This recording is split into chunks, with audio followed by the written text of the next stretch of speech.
Let's get into this Chiefs and Colts matchup on Sunday, the noon game. Who would have thought that coming into this game in Week 12, at the beginning of the season, if you were to tell me that this game would have major playoff implications, but not just for the 1 seed, for if the Chiefs will get into the playoffs. I mean, there's a lot at stake. The Chiefs are favored in this game. I don't know if that's the correct call. I mean, clearly Vegas and the odds makers think the Chiefs are going to bounce back.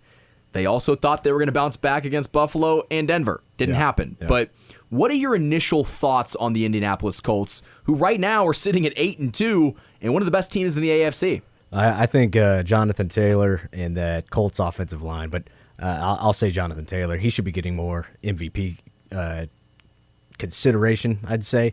I think he's on pace for about 1,750 this year. He's just been an absolute workhorse, and Shane Steichen has done something with Daniel Jones. Now, I want to be clear, Daniel Jones is not leading this team to victory. It's mostly just they're well coached, they've got a good defense, and they run the ball really, really well. And they do have some nice pieces on offense, but it's not all Indiana Jones over there. He can be had. He had a really bad game against Pittsburgh, right? I think through at least 3 picks that I saw. This is a team that can be had, and I have liked what the Chiefs have been able to do against opposing running backs this year. So I understand it, and it's a home game. It's a noon game. Maybe there's something there. The Chiefs don't usually play at noon. Maybe there's something to watch there. Little energy / motivation. Are they going to come out with energy? Yeah, we're going to find out. And something you said last segment I really liked. If they lose this game, can they get back up? We're really going to put that to the test, right? The fatigue level that this dynasty run has had on this staff and these players, is it kicking in, right? That's what I'm looking forward to. I think the Chiefs should win, but I understand the 3.5 line. But yeah. Yeah, I think if you would have said at the beginning of the season coming in that and coming into this game that the Chiefs were 8-2 and the Colts would be 5-5 fighting for a playoff spot, I think everybody'd be like, yeah, that sounds about right. And obviously the roles are completely reversed, and nobody imagined that. But I mean, it's pretty simple. The Colts have just found ways to win games. I mean, you can't really take it away from them. Obviously, they haven't played the type of schedule that everybody else. They came off a bad season last year, so they're playing a lighter schedule than most. But their defense has found a way to get takeaways in timely situations. Jonathan Taylor, like you said, has been playing at an MVP level. Feels like every other week he's scoring 3 touchdowns. It's insane, man. But yeah, I agree with you, Kyle. I don't think it's been completely on the shoulders of Daniel Jones, but he has been more impressive, obviously, than he was with the Giants.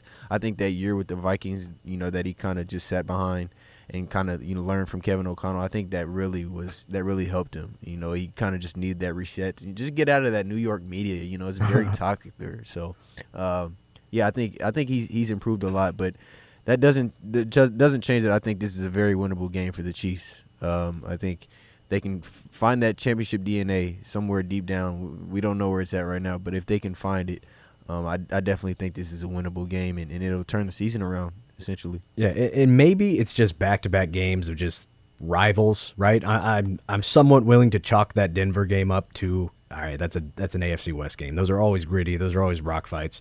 Buffalo, we know how good they are against the Chiefs in the regular season. Those are always rock fights as well.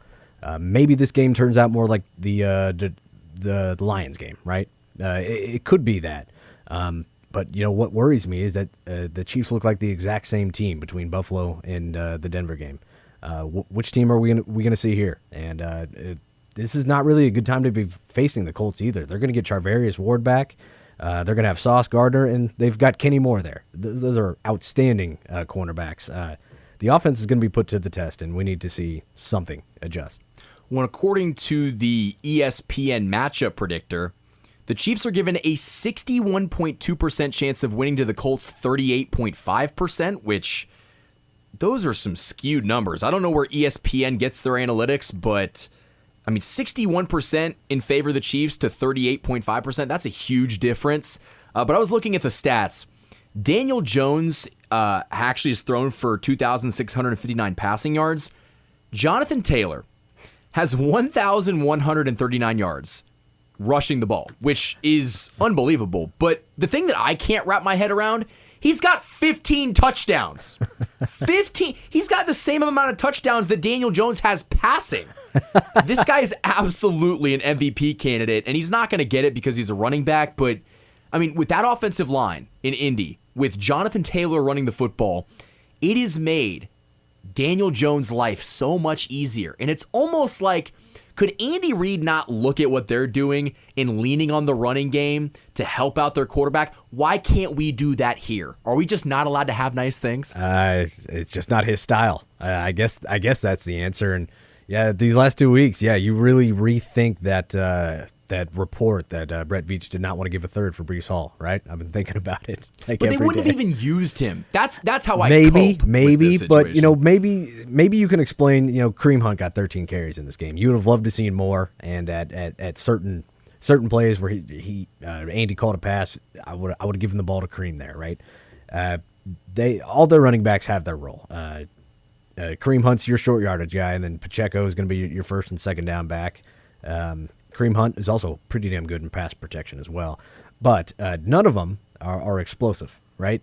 Caden, you brought up that stat about the lack of explosion in the running backs, but maybe that's why he didn't run the ball, because no Pacheco. Maybe if Pacheco returns, we see a little bit more action.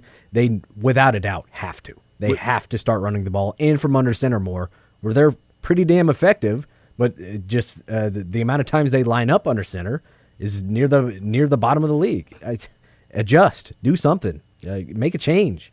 Yeah, I mean, and Michael, you talked about maybe the Chiefs following, the blueprint of the Colts and just, leaning on that run game. And it's not only the Colts. There's a lot of teams throughout the league right now that are leaning heavily on the running back. You look at the Bills, their most successful offensive performance have been whenever James Cook just, has a great day.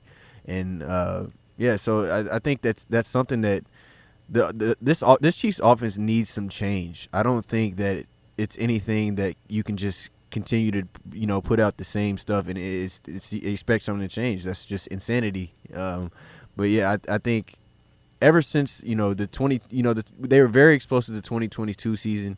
That was the first year after Tyreek left. Mm-hmm. But ever since then, it's been a struggle. So I think, maybe there's a chance that the rest of the league has really caught on to, that short and choppy game that the Chiefs have tried to, the game plan that they've tried to implement over the last few years. And I'm starting to believe so. Which, in going back to what's wrong with the Chiefs, we talked about the coaching/play calling.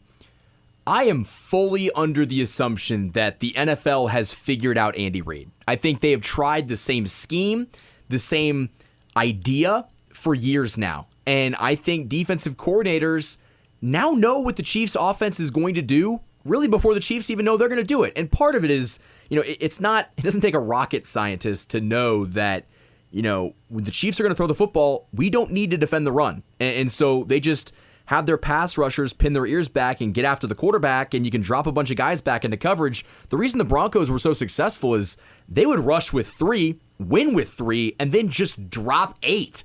And yeah, it makes it super easy to, shut down the Chiefs offense when you're winning with 3 guys. And, the where the linebackers are in the secondary, it's just clouded with defenders. And I think, the blueprint to beat the Chiefs has been out for a while now. The issue is you have to have the personnel and the scheme to do it.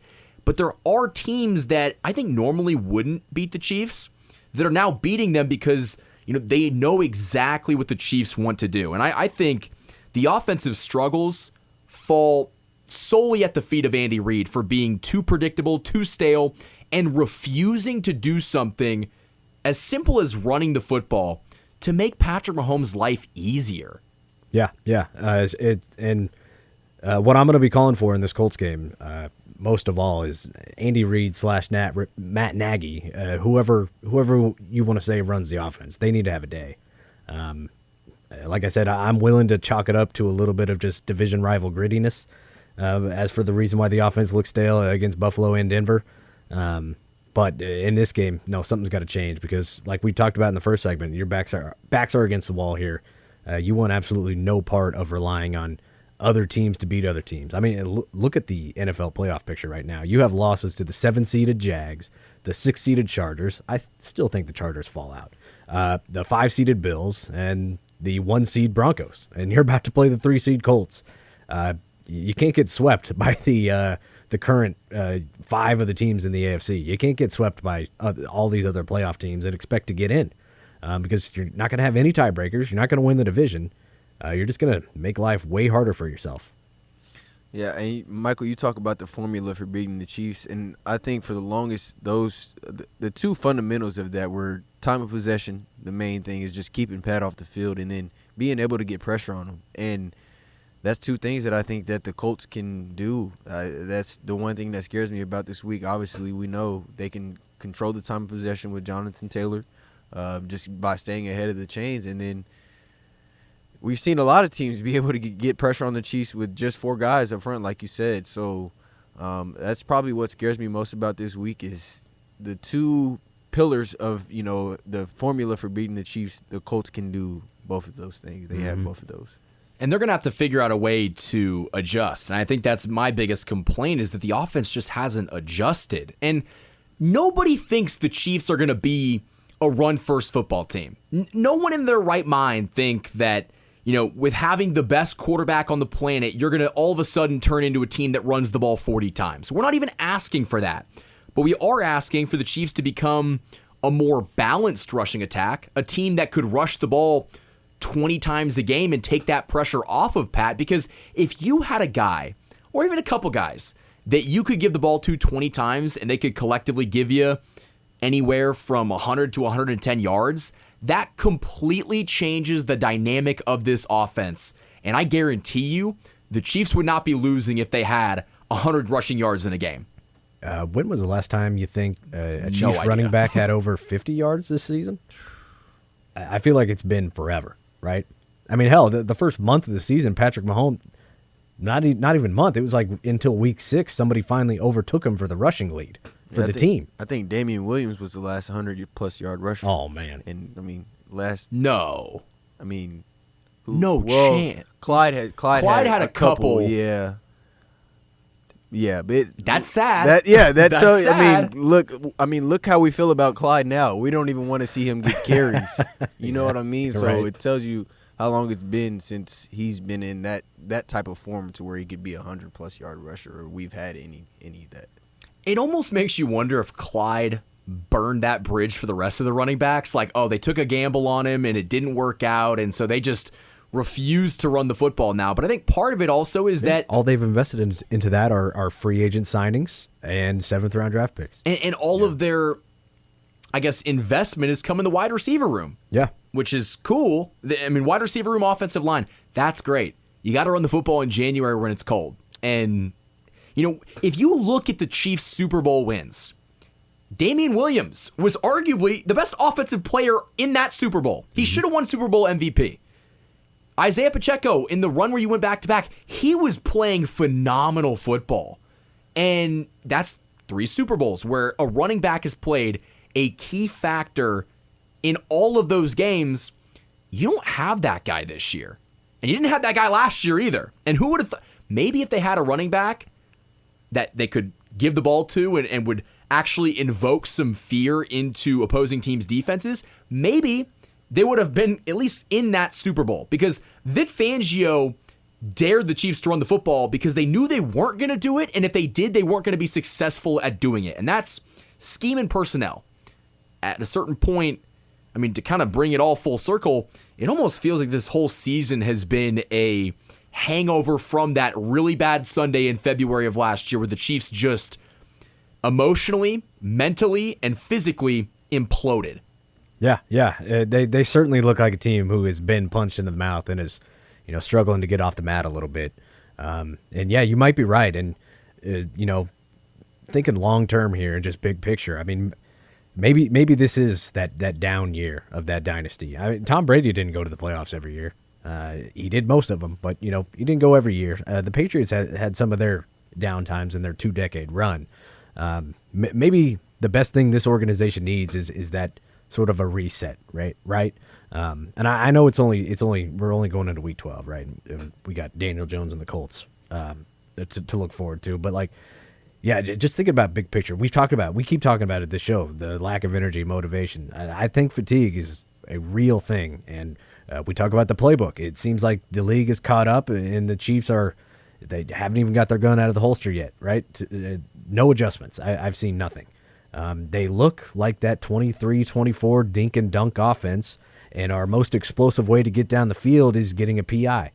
And they have talent. Yeah. They have Rashee Rice. They have Xavier Worthy. They've got Travis Kelce playing like he's 25. Yeah. That was the main excuse over the course of last season. They just didn't end the left tackle. Well, now you have that as well. Yeah. You know what I mean? So yeah, and I can't believe we haven't talked about that yet. Simmons was unbelievable. Nick Benino is the real deal. Having him back, and I was shocked he played.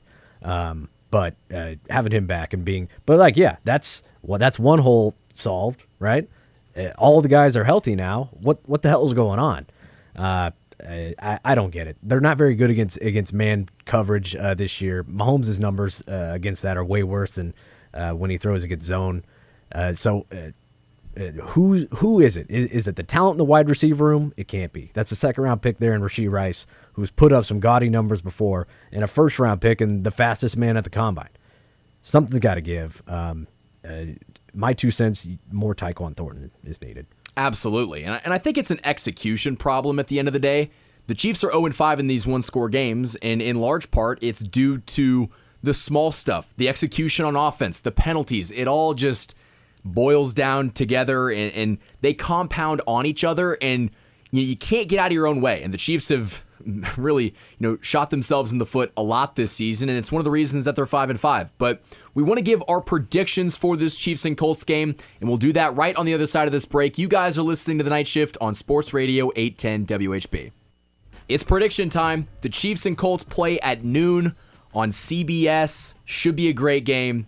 The Chiefs' backs are against the wall. The season is on the line. I will go that far, because if you lose to the Colts, it's safe to say you're probably going to drop a game or two more, just because I think, like I said, emotionally, mentally, you got to figure out a way to bounce back after you've been punched in the mouth back-to-back weeks. And it's going to be a nerve-wracking game. Right now, the Chiefs are favored by 3.5. The over-under in this game is set at 49.5. So they're expecting it to be a lower-scoring game, but nonetheless, it should be a very exciting one. And let's just go ahead and get into these predictions. Kyle, lead us off. The only really good thing about being a Chiefs fan and then having them be 5-5 is that each new week I'm expecting something new to happen, right? So this week it's will the real Chiefs stand up for me? That's sort of the theme of this Colts game. I'm willing to chalk it up to a midseason slump or something like that, or maybe the offense is getting used to having Rashee Rice back. I don't know what the hell it is. So against the Colts here, -3.5. I get that. I'm not scared of Daniel Jones. I am scared of Jonathan Taylor and what their offensive line can do. And I do like Michael Pittman. I do like Alec Pierce a little bit too. Their defense, though, if this is the same Chiefs offense we saw against Buffalo and against Denver, Charvarius Ward, Kenny Moore, Sauce Gardner now. If the Chiefs can't beat man coverage, of which the Colts play the 9th highest in the league, if they can't beat that man coverage, it might be a long day. So let me say this: I'm not scared of the Colts offense at all. I'm scared of the Chiefs, right? The Chiefs shooting themselves in the foot. But let me get to my prediction. I think the Chiefs win. I'm gonna go with a 28-17 here. I think they can win comfortably. And I'm putting my faith in Andy Reid and the coaching staff that the real Chiefs are going to stand up. An 11-point win would be nice. Yeah, I think I have optimism in a couple of different places, and they're both going to be on the defensive side of the ball, unfortunately. The first just being that I touched on this topic a little bit on the KC Sports Report last night, but the Chiefs have historically they're very good against the top rushers in the league. Derrick Henry, whenever he was on his insane run with the Titans, they shut him down a couple of times. James Cook is a guy he's just a guy that we've seen a lot, and he's been really good. I mean, this year he performed very well against us, but they had done a good job against him before that in recent games. And just Saquon Barkley again in the Super Bowl. Obviously, that was a blowout, but Cook has been the only running back to really burn. The right, exactly. And dating back to the last year, there's a number of guys. Bijan Robinson didn't do very well against the Chiefs last year as well. But my point is, I think that the Chiefs are very good at negating what the Colts' number one strength is, obviously, and that I have a lot of optimism in that. And then also, just getting takeaways. We know that Daniel Jones is good for a giveaway here and there. And I don't think obviously last week we had a couple chances at takeaways and it just didn't really happen. I mean, the Shamari Connor, I don't even want to go over that play again. I don't know what was going through his head on that play. But, I think that if we can get a few takeaways, that'll play huge in the Chiefs' favor, especially if Pat can find a way to get back to his early season form where he wasn't giving the ball away. We've seen him give it away pretty easily the last few weeks. I think he's got 4 picks over the last 3 games. So that's no good. But, those are the 2 places that I feel I'm optimistic about the Chiefs. I'll take the Chiefs 23-20 in this one. I don't think they cover the 3.5, but I'll take them in a field goal win. In my opinion, here are the keys to the game. You got to find a way to at least limit Jonathan Taylor. He has been a monster this year. The Colts offense runs through him. And so if you can find a way to keep him to under 100 yards, you're going to be in good shape. You got to find a way to put pressure on Daniel Jones, whether it's with your front 4, whether you got to blitz him. Find a way to get to Daniel Jones and turn up the heat. Actually pressure him, because late in the fourth quarter against Denver, where you'd expect Steve Spagnuolo to send the house and blitz Bo Nix into oblivion, they didn't do it. And this is his chance to, right those wrongs from last week, get pressure on Daniel Jones, make him flustered, and maybe he makes a mistake. I think in a game like this, between these 2 teams, one mistake is really all it takes. And so if you can force Daniel Jones into making an errant throw or, fumbling the football, that is how, one of the ways to win this game. I think you got to, get pressure to Daniel Jones, slow down Jonathan Taylor. My sneaky thing the Chiefs have to do, the Chiefs have got to figure out a way to stop Tyler Warren. They have trouble stopping the tight end. Yes. It's seemingly, whether it is Buffalo or, one of the many teams that have beat them this year, the tight ends are always a killer. Tyler Warren might be the best young tight end in football. He has been phenomenal this year. 617 receiving yards on 50 receptions, 3 touchdowns. He's right behind Travis Kelce statistically. He's been a dog. And so you got to find a way, whether it's with, putting a safety like Brian Cook on Tyler Warren. You cannot let him run wild in this game. And the Colts have a very stacked offense with different players that can hurt you. I don't think Michael Pittman is going to be someone that you need to lose sleep over. But looking at that Colts defense, they added Sauce Gardner. Charvarius Ward's coming back from that concussion. You've got to find a way to put up points. I don't think this is going to be an incredibly high-scoring game. I think it's going to be a rock fight. I got 24-20 Chiefs, and I don't really feel super confident picking the Chiefs to win this game. I had the Colts beating them in the preseason, but under very different pretenses. I thought the Chiefs would be much better at this stage in the season. You thought they'd be 10-2 by now. Of course. Like every Chiefs fan. I think the Chiefs are playing for their season. Or 8-2. Just like the Broncos were the more desperate team last week, the Chiefs have to be the more desperate team this week. Yeah, and that's not a position you want to be in. Another thing the Colts are disciplined. In terms of net penalty yards, the differential in all the NFL, the Chiefs are second to last. The Colts are 5th best. They're disciplined, and one of the lines that I set last week against Denver, because I feel like going through this talking, we want to do the same thing to the Colts offense as we wanted the Chiefs to do to Bo Nix last week. They couldn't do it, and that team didn't have Jonathan Taylor either. They had R.J. Harvey at running back, and Evan Ingram is not Tyler Warren, like you said. Tyler Warren looking like a dude this year, right? So this is going to be a tougher test. Yeah, you are going to be at home, but penalties have to be cleaned up. You got to try to force a turnover. They forced none against Denver, and they only sacked Bo Nix twice.